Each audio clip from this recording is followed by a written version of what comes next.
La démarche des organisations de défense des victimes dans cette affaire, ça a toujours été de dire qu'il aurait été idéal que la justice soit rendue en Guinée pour les Guinéennes et pour les Guinéens. C'était ça l'objectif. Et aujourd'hui, on voit qu'il y a un processus de justice qui est en train de se dérouler. Le regard qu'on porte sur ce procès, c'est que c'est un travail de très longue haleine.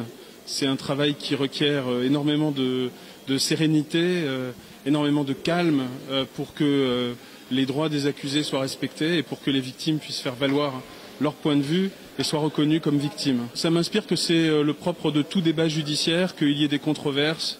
De la même manière, les accusés, quand ils énoncent des contre-vérités, elles sont soulevées par l'accusation et par les parties civiles. Quand il y a des difficultés qui apparaissent, la défense joue son rôle et ça nous paraît parfaitement normal. Ce que nous ne voudrions pas, c'est un procès dans lequel la défense ne s'exprime pas. Ce qui compte, c'est que les personnes qui comparaissent, dont nous avons la conviction que pour l'essentiel elles seront condamnées, ce qui compte, c'est qu'elles aient été en mesure de faire valoir leurs droits pour qu'à aucun moment on ne puisse suspecter ou dire qu'elles sont les victimes d'un système qui ferait d'elles des victimes. Donc les accusés ne sont pas victimes de ce système, ils ont des droits, ils peuvent poser toutes les questions qu'il y a et ça ne perturbe en rien les parties civiles. Nous savions depuis le départ que ce procès était une question de volonté politique. Aujourd'hui, depuis le mois de septembre dernier, on a franchi une étape très importante avec l'ouverture de ce procès. Maintenant, nous, professionnels, nous savons qu'un procès, il peut s'ouvrir, il faut aussi le fermer. Et nous regardons ces débats qui se déroulent dans le calme, il faut le dire, et nous savons qu'il y a encore beaucoup d'étapes avant d'arriver à une décision. Nous savons aussi qu'un procès n'est jamais terminé avant qu'un verdict ne soit prononcé, quel qu'il soit. Et donc nous voulons de la sérénité, nous voulons aller jusqu'au bout, et ça va demander beaucoup de courage.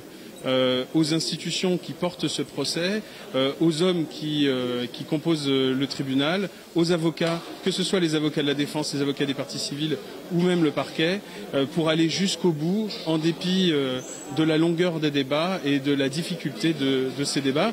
Je crois quand même devoir dire que pour les victimes qui viennent comparaître devant le tribunal, accuser souvent des personnes qui sont des personnes puissantes devant vos caméras de télévision, aux vues et sues de la population tout entière, ça demande énormément de courage. Je pense qu'il faut le dire. Ces hommes et ces femmes qui viennent dire leur vérité, qui viennent dire leurs souffrances, qui viennent dire leurs blessures, ce sont des hommes et des femmes incroyablement courageux et ce courage, il n'est jamais acquis. À chaque jour, il faut qu'il soit renouvelé et donc jusqu'au bout du procès. Nous voulons d'abord que le droit soit respecté. Si le droit est respecté, il devrait y avoir des condamnations. C'est notre conviction à ce stade des débats.